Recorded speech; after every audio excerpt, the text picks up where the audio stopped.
잘 보이시죠?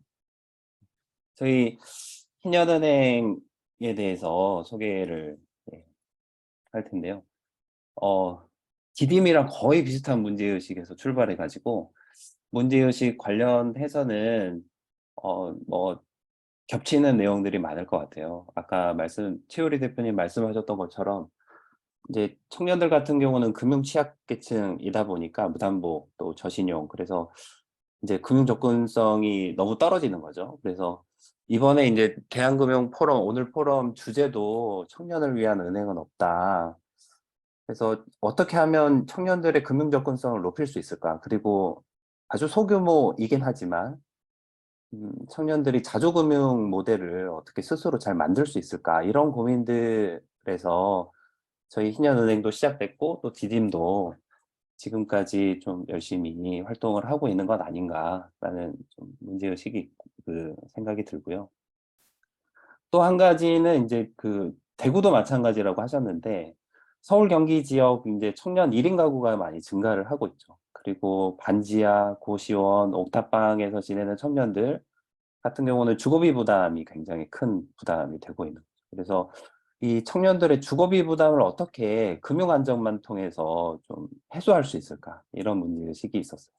처음에 신한은행 같은 경우는 이제 고금리 부채 때문에 어려움 겪는 청년들을 좀 도와보자. 이제 금리가 너무 비싼 대출을 이미 가지고 있는 청년들을 돕자라고 시작을 했는데 이 청년들한테 이제 대안대출, 무이자 대출을 바로 해주기보다 재무 상담을 통해서 어떻게 도움을 주는 것이 좋을지, 어, 그러니까 재무 상담을 우선적으로 좀 배치를 했어요. 그래서 재무 상담을 통해서 채무 조정이 됐건 대안 대출이 됐건 어떤 방식을 어떤 솔루션을 우리가 제시를 하자.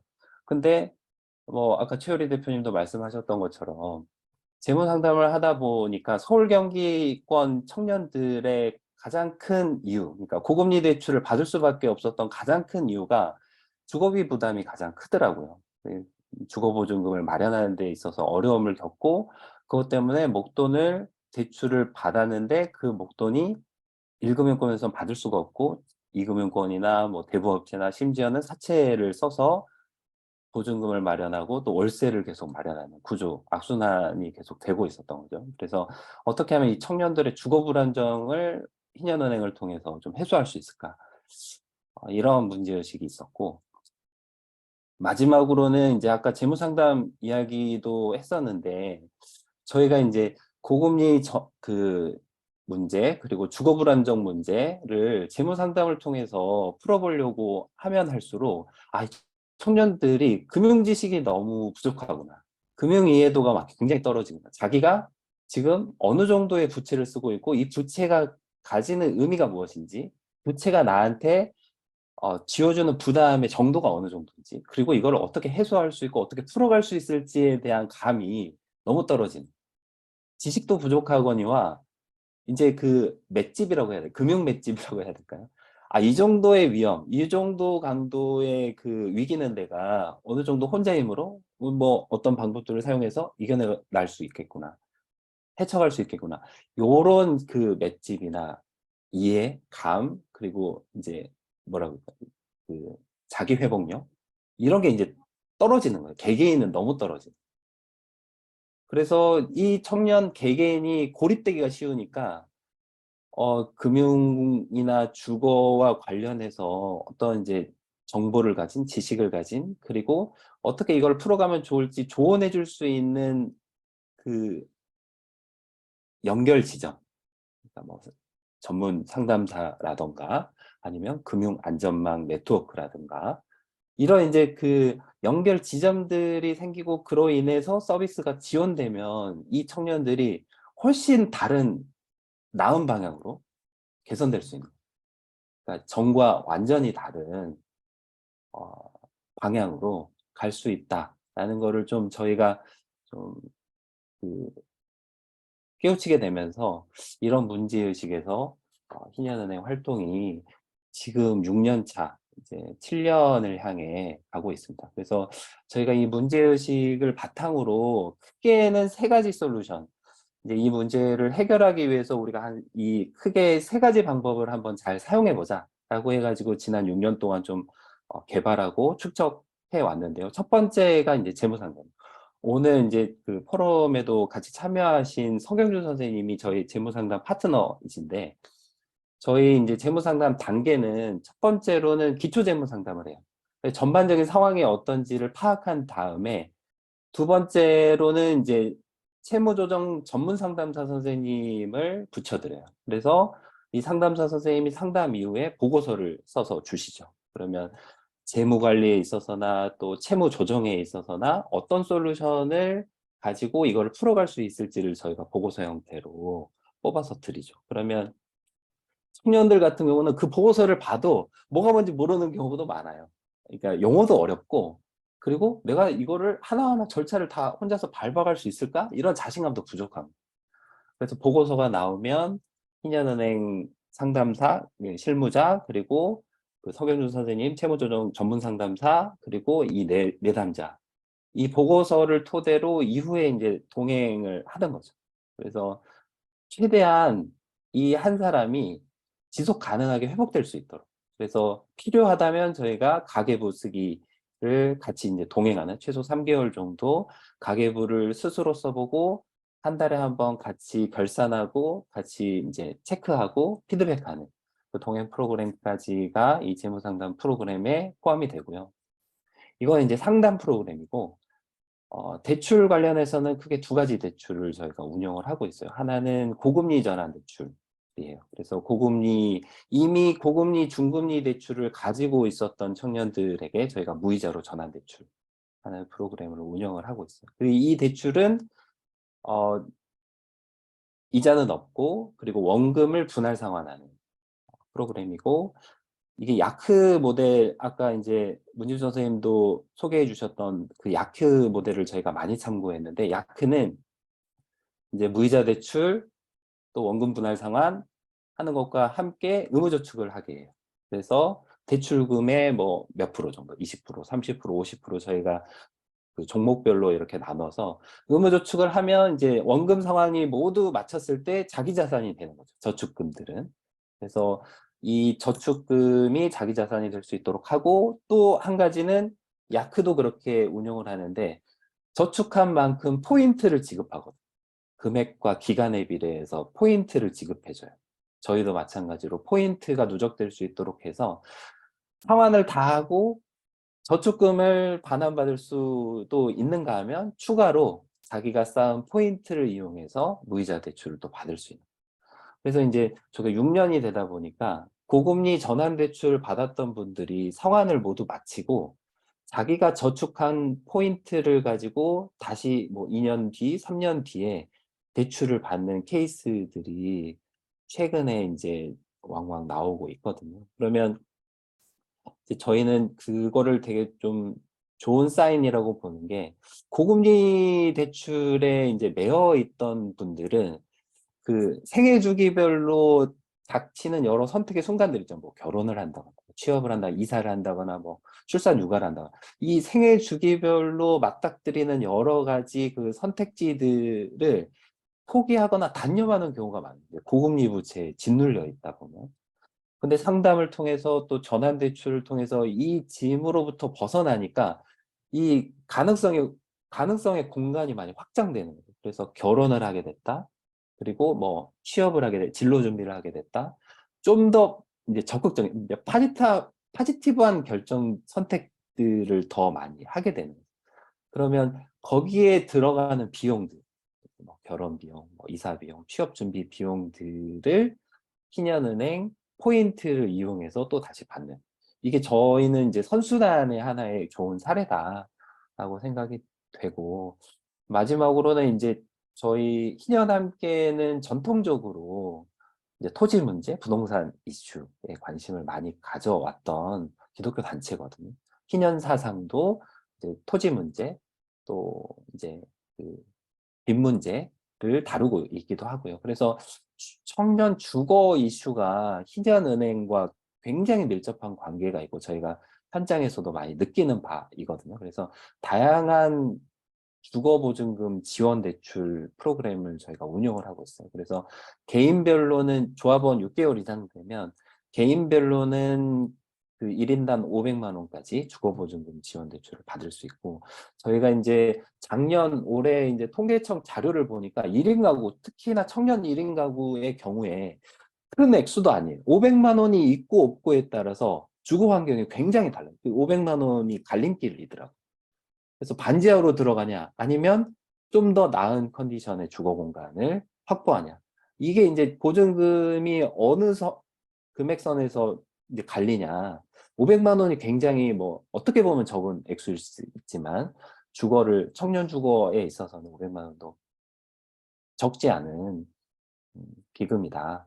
이렇게 생각해서 저희가 1인당 500만 원까지 지원 대출을 하고 있고, 그리고 신혼부부 주거보증금 지원 대출도 하고, 마지막으로는 이제 공동주거 지원 대출이라고 그래서 이제 사회주택 프로그램, 또 공동체 주택 프로그램. 이제 저희는 아무래도 기독교 기반으로 하고 있어서 교회랑 연계를 많이 하고 있는데, 교회 단위에서 공동체 주택을 만드는 사례들이 최근에 많이 있었거든요. 지금은 이제 너무 그 시장 자체가 많이 좁아져서 여건도 어렵고, 지금은 이제 뭐 그 신규 사례들이 많이 나오고 있지는 않은데, 최근 2, 3년 동안 교회에서 3, 3호 공동체 주택을 짓거나 사회주택을 같이 이제 만들어 보려고 하는 시도들이 있었어요. 그래서 주택협동조합이든 또 교회 중심으로 하는 그런 프로젝트에 저희가 최대 1억까지 지원하는 대출 프로그램을 좀 운영을 하고 있습니다. 이런 문제의식 그리고 솔루션을 이제 6년 동안 이제 좀 개발하고 축적해 오고 또 변형하기도 하고 그렇게 업그레이드를 해왔는데요. 저희가 이제 그 정체성 자체는 아까 최효리 대표님이 말씀하셨고 또 문유수 원장님께서 소개해 주셨던 것처럼 상호부조형, 그러니까 협동조합형 대한금융, 대한은행 활동 사례를 한번 만들어 보자. 저희는 이제 희년 함께라는 모 단체가 있어요. 이제 내후년 되면 40주년이 되는 모 단체가 있는데, 희년 함께 오랜 회원들이 아무래도 기독교 희년 정신에 근거해서 희년은행 활동을 많이 지지해 주셨어요. 그래서 뭐 청년들만 모인 조합 형태는 아니고요. 뭐 다양한 연령대의 회원분들이 대부분 기독교인이긴 한데 또 기독교인이 아닌 분들도 최근에는 좀 참여를 하고 계세요.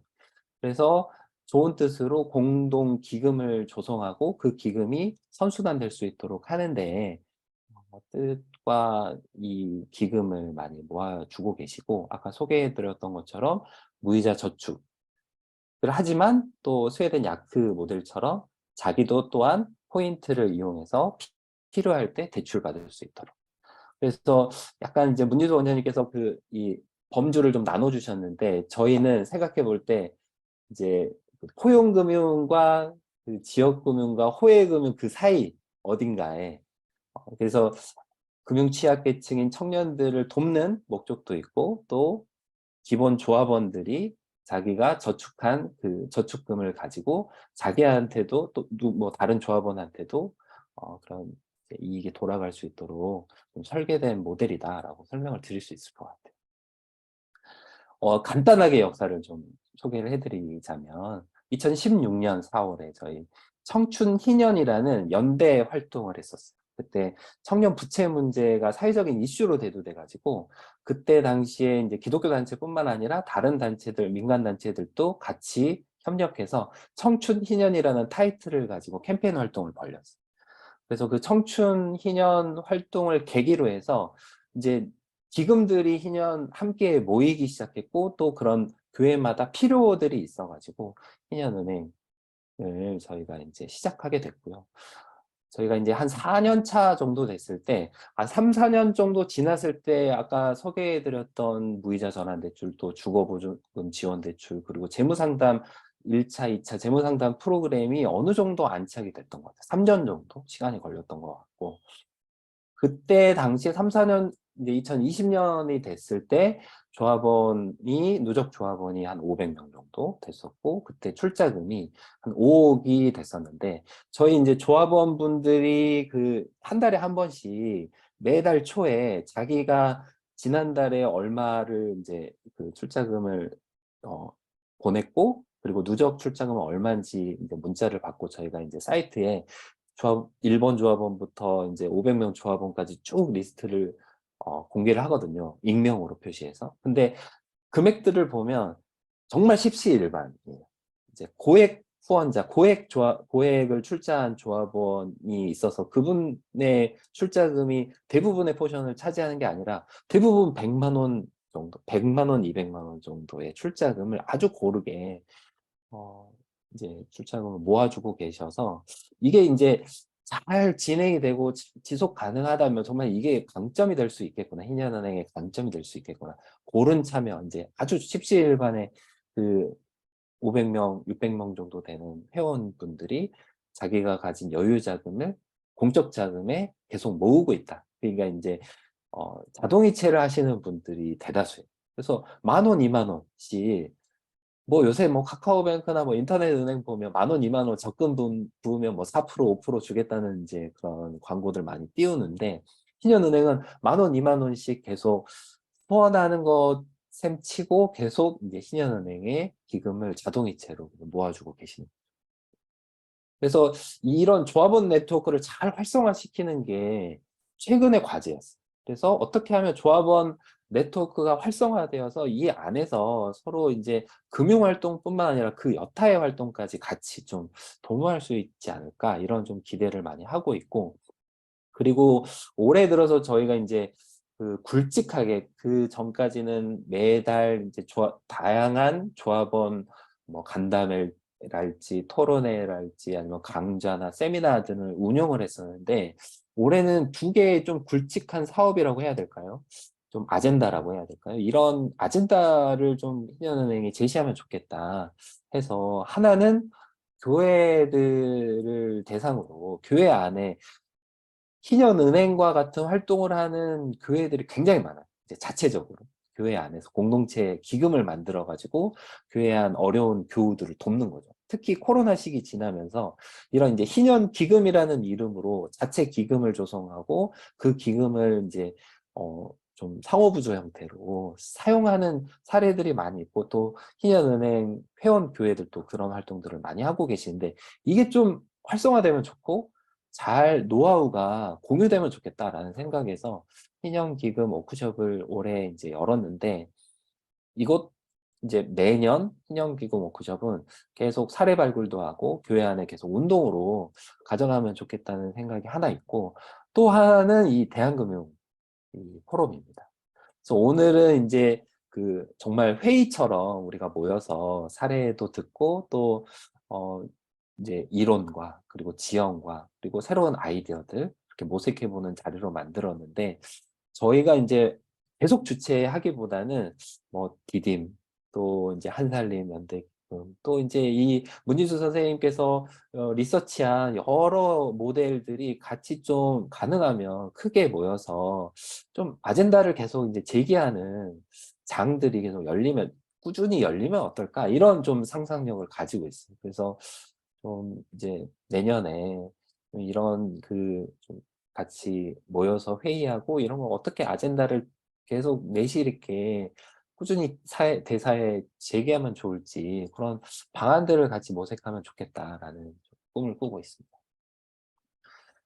네, 통계를 좀 보자면 조합원은 이제 오늘 기준으로 이제 한 650여 명 정도의 조합원들이 활동을 하고 있고, 이제 기본 조합원 분들은 회비를 내시는 조합원. 저희도 이제 그 운영비가 필요하니까 운영비는 대부분 기본 조합원 이 회원분들이 내시는 회비로 운영을 하고 있습니다. 출자 조합원 같은 경우는 저축만 하시는, 회비는 따로 내지 않으시고, 근데 이제 기준은 있어요. 저축 기준서는. 그래서 5만 원 이상 매달 꾸준히 내시거나 아니면 50만 원을 1회 내시는 조합원 분들은 회비 없이 출자 조합원으로 가입하실 수 있고, 아까 말씀드렸던 포인트를 이용한 대출은 기본 조합원과 단체 조합원만 이용을 할 수 있게끔 저희가 설계를 했고요. 지금 출자금은 6억을 조금 넘었고, 이게 이제 출자금이 들고 나는 그 추이가 있고, 아까 이제 그 박준찬 국장님께서도 말씀하셨듯이 이제 고금리 예금 적금 그 광고들이 많이 있어서 저희도 좀 이제 뭐 어느 정도 예상을 했어요. 그래서 지금은 좀 주춤한, 그리고 4년 차, 5년 차 지나면서 저희가 느끼기에는 이따가 그 이제 좀 저희가 과제로 삼고 있는 것들에 대해서도 얘기를 할 텐데, 초기 한 4년, 5년까지는 계속 꾸준히 출자금 규모가 늘어났어요. 조합원 숫자도 그렇고 출자금 규모도 그렇고. 그런데 5년 차, 6년 차 지나면서 지금 이제 좀 정체기라고 저희는 보고 있어요. 그래서 어떻게 하면 이거 지속 가능하게 운영을 해가고 더 유의미한 가치들을 잘 만들어낼까? 이게 이제 큰 숙제입니다. 희년 기금은 이제 따로 후원금으로 모금된 희년 기금이고요. 그래서 이거는 희년 기금은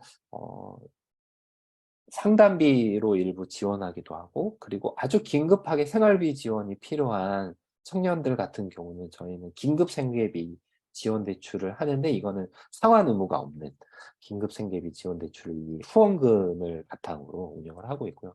대손 충당금도 후원금과 조합원의 회비 중 일부를 떼서 계속 누적을 하고 있어요. 혹시 모를 손실에 대비해서 저희가 대손 충당금을 지금 900만 원 정도 모아놓고 있는데, 저희도 재무상담 베이스로 하다 보니까, 그리고 관계금융을 지향하다 보니까 손실률이 그렇게 크진 않아요. 저희도 이제 주기별로 손실률 체크를 하는데 지금 1% 이내로, 그러니까 관계금융이고 또 재무상담 통해서 적정 대출을 지향하고 있어서 99% 정도 이제 상환율을 계속 유지를 하고 있고, 대출 누적액은 이제 고금리 전환은 3천만 원, 3,700만 원, 그리고 주거 지원이 공동 주거 지원 대출 그 규모가 꽤 크다 보니까 상대적으로 큰 규모의 대출이 지금까지 나갔고, 그리고 포인트를 이용한 대출도 꽤 많이 이용을 하고 있어요. 그래서 뭐 정말 이제 생활비가 부족한 경우도 있고, 최근에 그 대출받은 조합원은 이제 청년들 같은 경우는 그 이직 기간이 길어지는 경우가 많아요. 그러니까 이직 준비 기간, 취업 준비도 마찬가지지만 그 퇴사하시고 새로운 직장을 구하는데 생각보다 그 이직 준비 기간이 길어지게 되면 이제 생계비의 위협이 발생을 하는 거죠. 그래서 신한은행을 떠올리고 신한은행에 저축한 만큼 쌓은 포인트를 이용해서 대출을 받는 경우도 조금 최근에 늘어나고 있습니다. 이 목적 신현 대출은 아까 말씀드렸던 것처럼 이제 그 긴급 생계비 지원 대출이 신현 대출이고요. 그리고 목적 대출은 저희가 이제 실험적으로 운영을 하고 있는데, 조합원과 조합원이 연결해서 이거는 리스크를 조합원이 지는 형태, 그 대출을 그 지원한 조합원이 신한은행에 그 이제 보낸 출자금을 가지고 다른 조합원에게 대출을 하는 거죠. 그러면 저희 이제 신한은행은 중간에서 관리 역할하고 상환 관리 역할하고 재무상담 관리 역할하는 그 목적 대출 프로그램인데, 이게 교회 안에서 그 공동체 안에서 이루어질 때 의미도 있고 효과도 있더라고요. 그래서 저희가 이제 목적 대출 프로그램도 이렇게 운영을 하고 있습니다. 저희는 이제 그 아주 크게 두 가지 가치를 계속 표방하고 계속 이제 그 붙들고 있는데요. 아까 최유리 대표님 설명이랑 거의 비슷해요.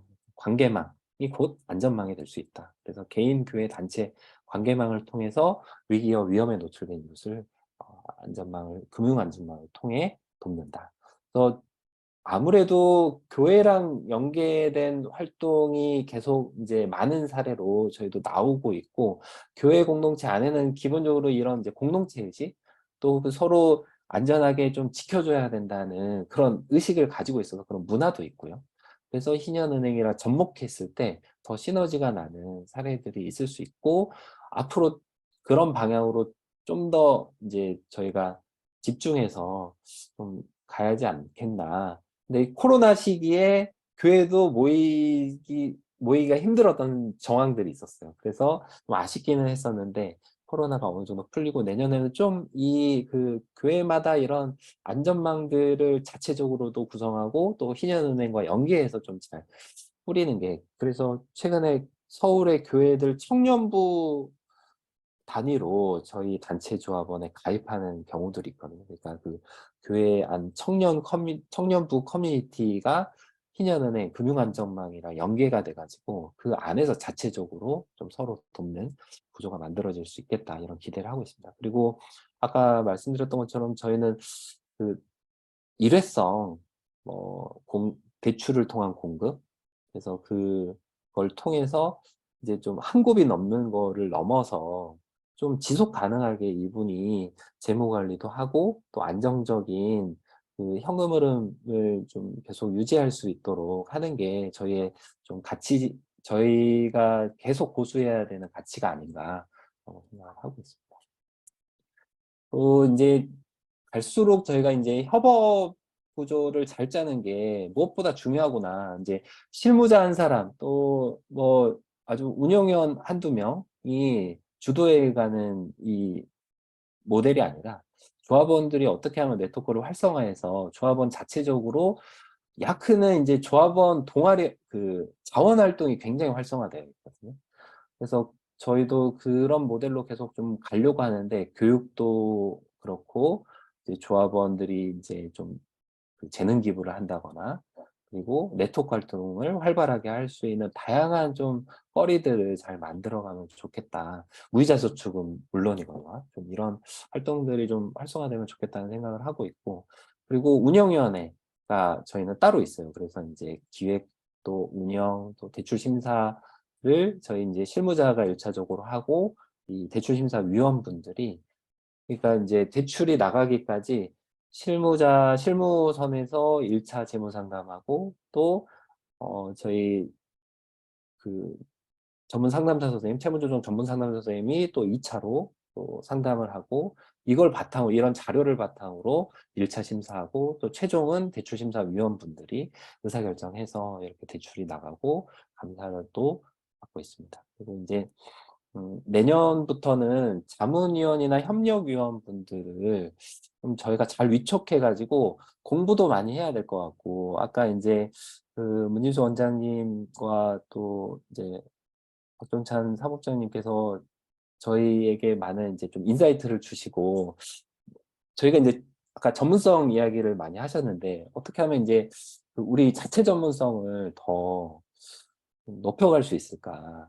경쟁력을 어떻게 하면 더 높여갈 수 있을까? 그래서 새로운 그 이제 사이길도 잘 모색하고 저희가 뭐 이제 다 마찬가지로 말씀하셨듯이 이제 그 비법적인 요소도 있고 이제 그 제도권과 비제도권 사이에서 계속 갈팡질팡하면서 고민을 많이 하면서 어떻게 하면 이거를 또 안정적으로 운영해 갈 수 있을까 이런 이제 고민을 많이 하게 되는데 이걸 이제 힘있게 잘 끌고 가려면 도움도 많이 받아야 되겠고 연대도 잘 해야 되지 않을까 저는 생각하고 있습니다. 예, 한 개의 과제, 기회, 도전 짧게 제가 좀 정리를 해봤는데요. 뭐 한 개는 너무 이제 그 최효리 대표님도 많이 말씀을 하셔가지고 저희도 마찬가지의 한계를 느끼고 이게 또 과제로 연결되는 것 같아요.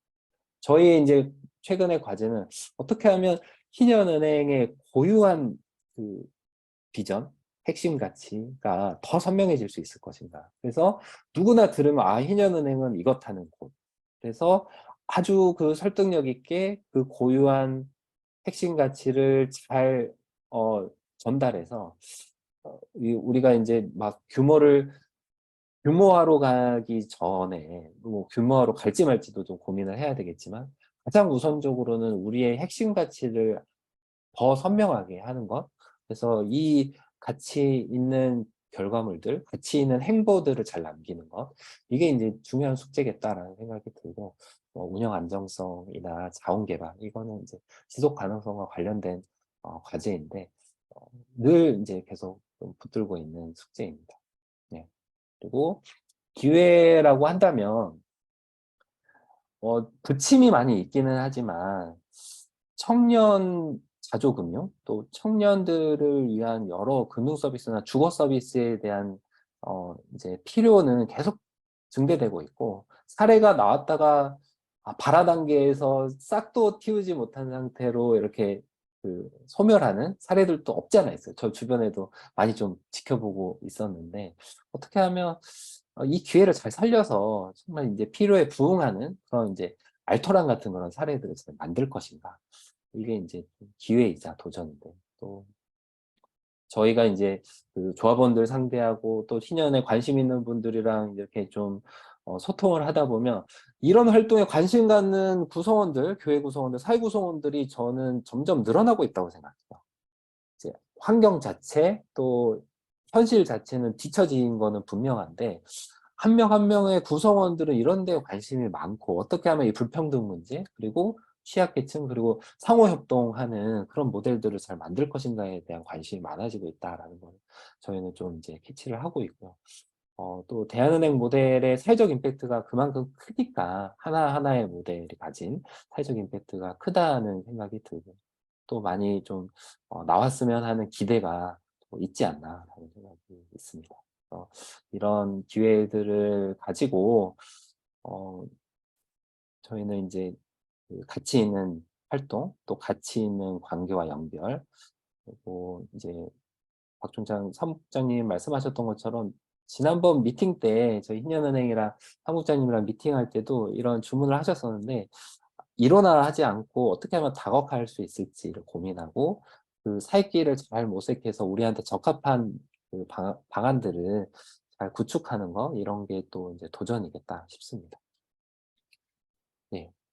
그래서 내년에는 이제 좀 플랫폼 역할을 잘 하고, 그리고 자원 구성하고 활용할 수 있는 방안들을 다각화하는 거. 그리고 마지막으로는 이제 대한금융의 이슈, 그리고 교회 안에서의 어떤 이제 신용기금 실천하는 사례들, 그리고 아젠다들을 잘, 좀 사회적으로 또 교회에 제시하는 역할을 좀 중점적으로 하면 좋겠다는 구상을 가지고 있고요. 이제 로드맵도, 장기적인 로드맵도 그래야 되는데, 이거는 저희가 아주 이제 그 러프하게 짠 거고, 예. 그래서 자문위원들 또 협력위원들, 운영위원들과 함께 잘 좀 로드맵을, 장기 로드맵도 구성을 하면 좋을 것 같습니다. 예. 신년은행 발제는 이렇게 마치도록 하겠습니다. 예. 감사합니다.